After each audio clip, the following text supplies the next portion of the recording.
Bem-vindos a mais uma Remote Workspace Session comigo e com o Ricardo Magalhães, especialista da Noesis em soluções de Office 365. E nesta, que já é a nossa quarta sessão, temos uma coisa nova logo a abrir, que é, quer tu, Ricardo, quer o António, quer eu, estamos com os novos backgrounds que vêm disponibilizados no Teams. E o teu é bom, porque o teu liga-nos com o tema que vamos falar hoje. Entretanto, começou o terceiro período de escola e, por exemplo, eu estava a ver a minha filha a usar Zoom e Moodle e mais umas quantas plataformas e desafiei aqui o Ricardo para porque é que não fazemos isto tudo com Teams e com Office 365? Portanto, é isso que tu nos vais mostrar, certo? Exatamente. Por isso aqui o objetivo é mostrar como o conjunto de ferramentas da Office 365, aqui pegando na deixa do Teams e depois no resto que existe disponível, mas voltado para a educação, não é? Neste Boa. caso que é uma necessidade que nós temos atualmente. Vou fazer aqui a partilha do meu ecrã. Aqui onde está Remote Learning seria a turma, seja de que ano for, por acaso não é relevante. Temos sempre uma zona general e depois temos por disciplinas.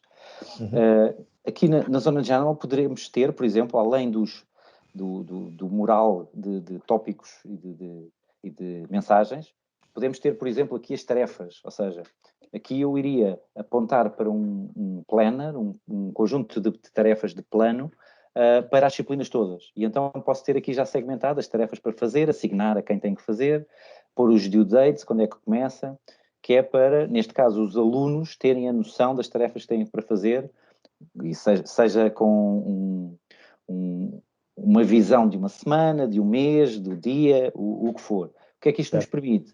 Permite-nos, para além de vermos as tarefas, permite-nos também ver as tarefas em calendário, o que será a maneira mais tradicional que as pessoas estão habituadas, não é? Isto no global. No global podemos pôr outros tópicos, mas vamos agora para o particular. Então aqui, servindo do exemplo da disciplina de inglês, o que é que eu posso ver aqui? Posso ver aqui já notificações que já existem, documentos disponíveis, já existe um assessment, existem vídeos, já tenho aqui uma aula marcada para hoje às 16h15, e então depois posso começar a ver o tipo de conteúdo que tenho aqui distribuído. Por exemplo, posso ter a documentação, seja a documentação que o professor disponibiliza aos seus alunos, ou seja, áreas para o professor receber os trabalhos dos alunos. Por exemplo, neste caso, teria aqui um folder de Submit Work e depois por cada aluno teria uma pasta que eles podiam submeter. Posso ter aqui áreas de conhecimento, por exemplo, how-tos, como é que eu consigo funcionar com este sistema, como é que eu vou submeter trabalho, como é que a avaliação vai ser feita, etc. Posso ter uma área de notes que é sustentada pelo OneNote, em que, por exemplo, eu teria aqui o sumário do dia, os objetivos do dia, a agenda do dia, e posso ter aqui já escalonado os vários dias das várias aulas. Posso ter também conteúdos vídeo. Este aqui, o que eu tenho basicamente é um canal de stream específico, em que eu depois tenho os vídeos de temáticas específicas, em que eu posso pôr a correr e consumir aqui o meu vídeo da lição, ok? E depois posso ter também, por exemplo, formulários de avaliação. Neste caso estou a falar de avaliação.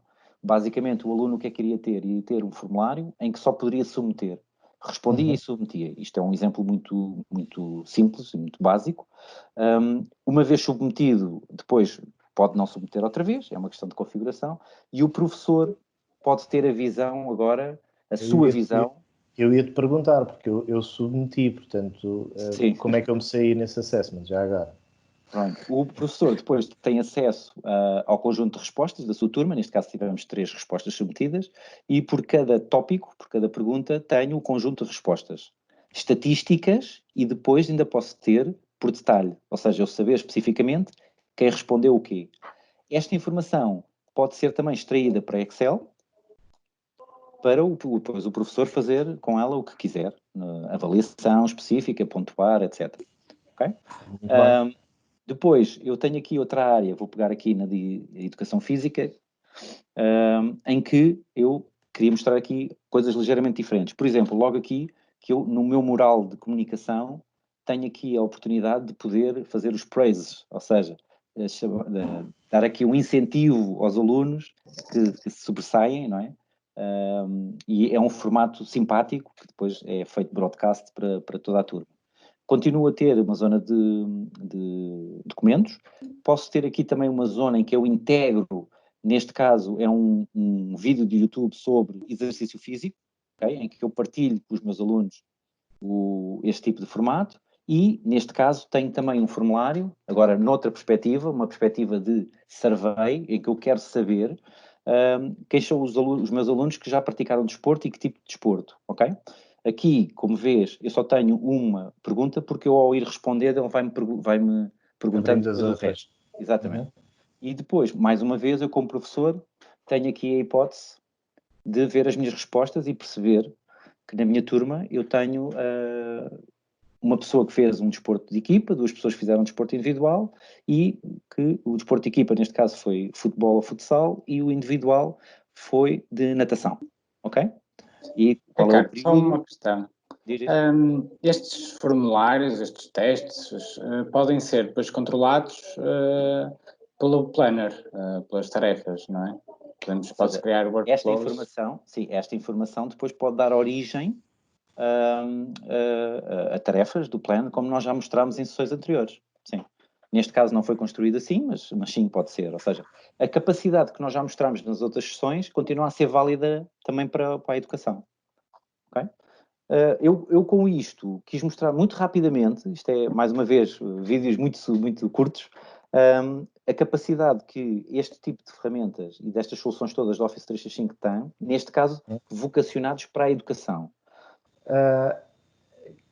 Há ofertas específicas da Microsoft que tu conheças relativamente ao Teams no contexto de educação? Sim. Como é que funciona em termos de licenciamento? Existe licenciamento específico de Office 365 for Education, onde se inclui o Teams.